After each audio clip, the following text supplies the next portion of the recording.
मैं इस संविधान के 129वें संशोधन अधिनियम के विरोध के लिए खड़ा हूं। अध्यक्ष जी, मैं समझ नहीं पा रहा हूं, अभी 2 दिन पहले संविधान को बचाने की, संविधान की गौरवशाली परंपराएं की कस्में खाने में कोई कमी नहीं रखी। 2 ही दिन के अंदर संविधान की जो हमारी मूल भावना है, 2 ही दिन के अंदर संविधान का जो हमारा बेसिक स्ट्रक्चर है, 2 ही दिन के अंदर संविधान का जो हमारा संघीय ढांचा है, उसको खत्म करने के लिए संविधान संशोधन बिल लाए हैं। मैं मनीष तिवारी जी से सहमत हूं और अपनी पार्टी और अपने नेता आदरणीय अखिलेश यादव जी की ओर से कहना चाहता हूं, ये बिल पूरे देश के जो अलग अलग भेष, भाषाएं, संस्कृति, क्षेत्र की जो मान्यताएं हैं, जो हमारे संविधान निर्माताओं ने बहुत सोच विचार के मंथन अध्ययन करके ये संघीय ढांचा तैयार किया था, राज्यों का गठन भी किया था, संस्कृति के हिसाब से, क्षेत्र के हिसाब से, भाषा के हिसाब से, परिस्थितियों और समय के हिसाब से।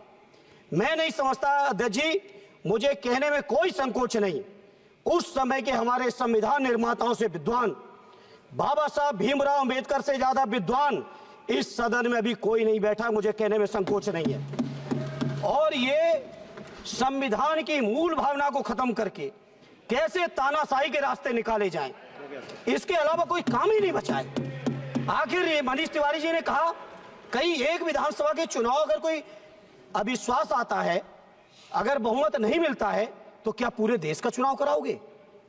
पूरे देश का चुनाव कराओगे? और ये लोग एक देश, एक संविधान, एक चुनाव की बात करते हैं। जो लोग 8 विधानसभाएं भी एक साथ नहीं करा पाते हो, मौसम देख के तारीखें बदलते हो, वो लोग बात करते हैं एक देश एक चुनाव की।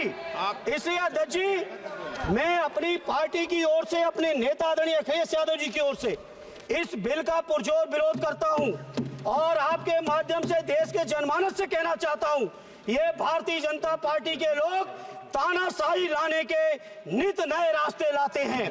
जो 8 विधानसभाओं का चुनाव एक साथ नहीं करा पाए, 4 राज्यों के चुनाव एक साथ नहीं करा पाए, वो पूरे देश की लोकसभा और सारे प्रांतों की विधानसभाएं एक साथ कराने की बात करते हैं। मैं पूछना चाहता हूं सरकार से, अगर एक प्रांत के अंदर सरकार गिरती है तो क्या पूरे देश की लोकसभा के चुनाव कराओगे?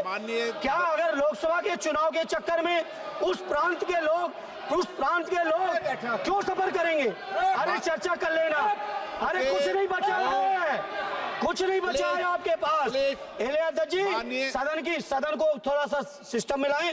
अध्यक्ष जी, आपसे अनुरोध है, आपके माध्यम से सरकार से अनुरोध है, जनता ने बड़ी उम्मीदों के साथ हम सबको भेजा है और हम सब लोगों की जिम्मेदारी है, ये संविधान विरोधी, संघीय ढांचे विरोधी, बेसिक स्ट्रक्चर विरोधी कई केसों की चर्चा की मनीष तिवारी जी ने, मैं उनके साथ जोड़ते हुए माननीय सर्वोच्च न्यायालय की भावनाओं के विरोधी, गरीब विरोधी, दलित विरोधी, पिछड़ा विरोधी, मुसलमान विरोधी, इस नीयत को वापस लो। ये अध्यक्ष जी, आपके माध्यम से मेरी आपसे प्रार्थना